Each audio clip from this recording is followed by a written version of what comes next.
Everyone. I'm Emily and this is Bill, and we're just going to talk to you a little bit about Rabbie Burns.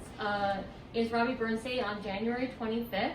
We've been celebrating it at the Duke Pubs for 27 years, and Bill has been our lead bagpiper, piping in the haggis, doing the ode to haggis, and really bringing the party for 27 years. So welcome. This is the man, the myth, the legend, Bill.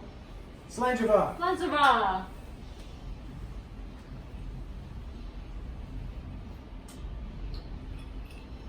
Thanks, Emily. I thought I would just bring a couple of interesting facts to this virtual broadcast because we're usually under time constraints during the other years that we have to hit all the different pubs. Rabbie Burns' birthday is January 25th. 1759, he was born in Alloway, Scotland. He died very young on July 21st, 1796 at the age of 37. He's famous for composing Scots Wha, which is the Scottish national anthem. The lyrics are in the form of the words spoken to the Scottish troops by Robert the Bruce before the Battle of Bannockburn in 1314. If you've seen the movie Braveheart, and who hasn't, at the very end, Robert the Bruce's character says to all the assembled troops after William Wallace has been killed, those who, if you bled with Wallace, bleed with me, which is Scots Wha, which is Scots with whom. Wha-hey!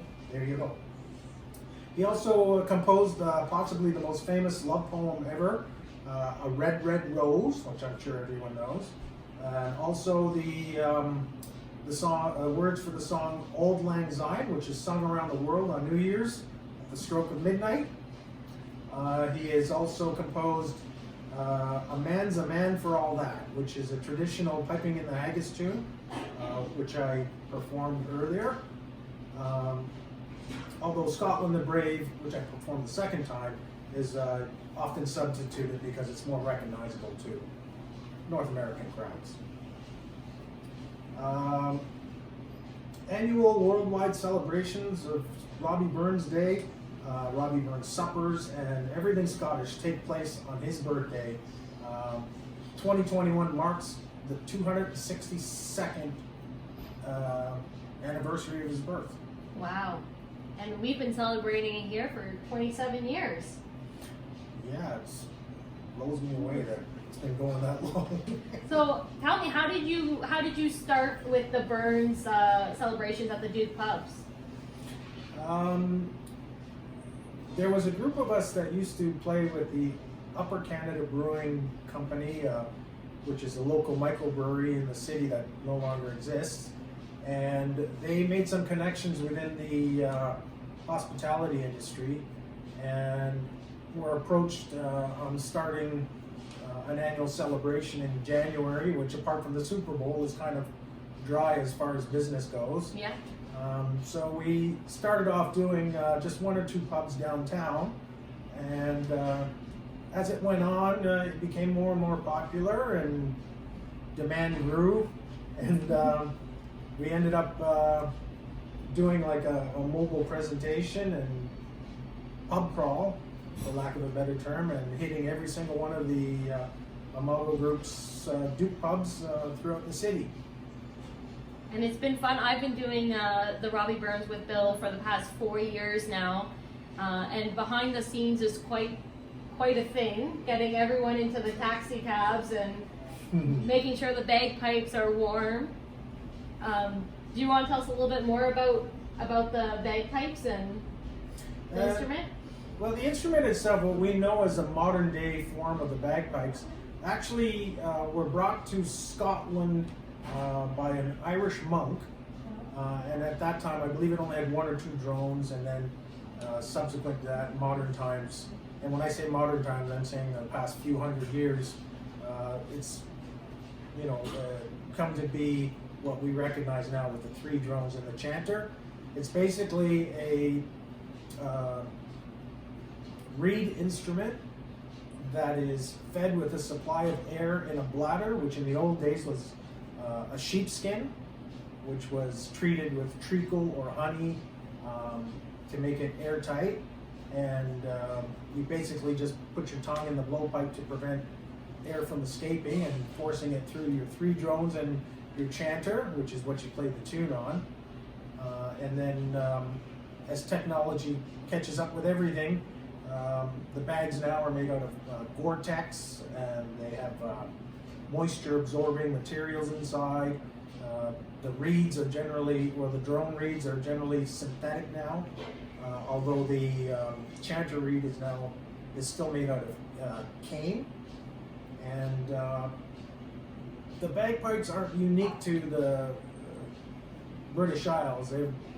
They're basically anywhere the British were in power, you'll find bagpipes, which is almost everywhere in the world. But throughout history, other cultures have played bagpipe type instruments, and there's still a variation that exists in Greece, in the Middle East, and so that sort of concept has been around for a while. But probably the most famous is the Great Highland Bagpipe. There we go. Beautiful sound. We get to enjoy it. People are always looking forward to our Rabbie Burns parade around the pubs. And then the last thing people usually have a question about is the kilts and the tartan. Traditionally it was whatever clan that you belonged to, and then each clan would have like a dress tartan, a hunting tartan, a muted tartan. So they would have various tartans that were specific to them, and then the dress tartans were usually brighter in color, and the hunting tartans were a little duller. And hundreds of years ago, they didn't have the vibrant dyes that we have today, so they were not as brilliant as you would see now. Right. And then at some point, they just started to register specific tartans and associate them to certain clans. And basically, if you have an organized competitive pipe band, they'll all have matching outfits because they're sponsored. But kind of the ragtag, pub crawling, mercenary pipers that we are, it's whatever you get, that's what you get. So what is your tartan? This is a Red Ross, and I also believe that there's a Red McPherson in our band, and all kinds of Kinds of tartan. All right. Well, that's a lot of information about our Rabbie Burns. Give our guests a little bit more information on what we're doing every year and a little bit behind the scenes. It's a little different this year with COVID, but we've managed to make it work. We still are taking orders for our haggis. We have a 4-course haggis dinner that is available. And we can also do the haggis heat and eat, so you can order it in advance and heat it up when you're ready to enjoy. We have Johnny Walker gift baskets, and we also have Mickeys of Johnny Walker available for sale. Everything's on our website at dukepubs.ca.